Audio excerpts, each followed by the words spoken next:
US gives first public look inside base housing. Afghans. The Biden administration on Friday provided the first public look inside a US military base where Afghans airlifted out of Afghanistan are being screened, amid questions about how the government is caring for the refugees and vetting them. Every Afghan who is here with us has endured a harrowing journey, and they are now faced with the very real challenges of acclimating with life in the United States, Liz Gracon, a senior State Department official, told reporters.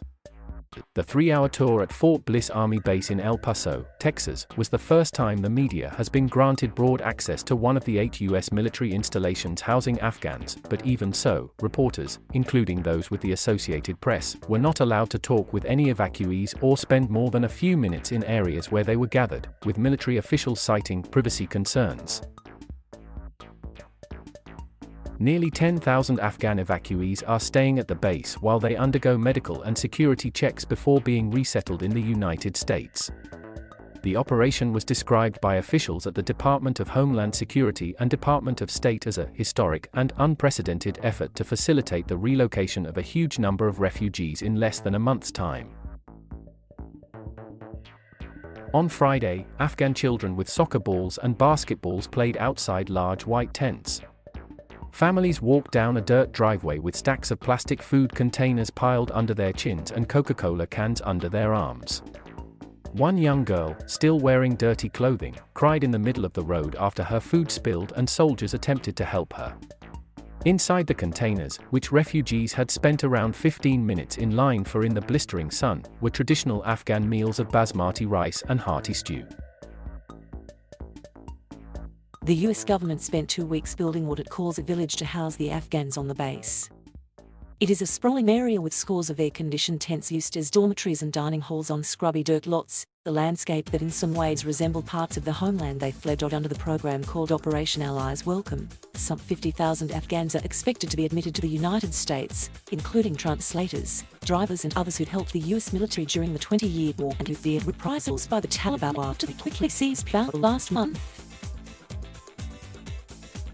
Nearly 130,000 were airlifted out of Afghanistan in one of the largest mass evacuations in US history.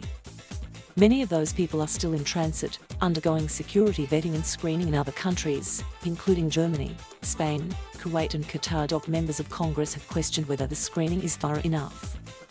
Many of the Afghans who worked for the US government have undergone years of vetting already before they were hired, and then again to apply for a special immigrant visa for US allies.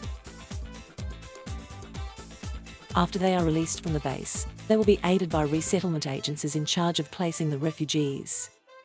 The agencies give priority to places where the refugees either have family already in the United States or there are Afghan immigrant communities with the resources to help them start a new life in a foreign land. Those with American citizenship or green cards are able to leave once arriving at the base, according to a State Department representative. If other evacuees, whose release is dependent on completing health protocols mandated by the Centers for Disease Control and Prevention, choose to leave prior to the full resettlement period, that may be used against them. So far, no one at Fort Bliss has been released for resettlement. The Pentagon has said all evacuees are tested for COVID-19 upon arriving at Dulles International Airport outside Washington. The Biden administration is also using the base to house thousands of immigrant children, mostly from Central America, who have been crossing the U.S.-Mexico border in record numbers on their own, without adults. The children are housed there until they can be reunited with relatives already in the United States or with a sponsor, usually a family friend, or sent to a licensed facility. Associated Press writer Julie Watson contributed to this report from San Diego. Thank you for watching. Please subscribe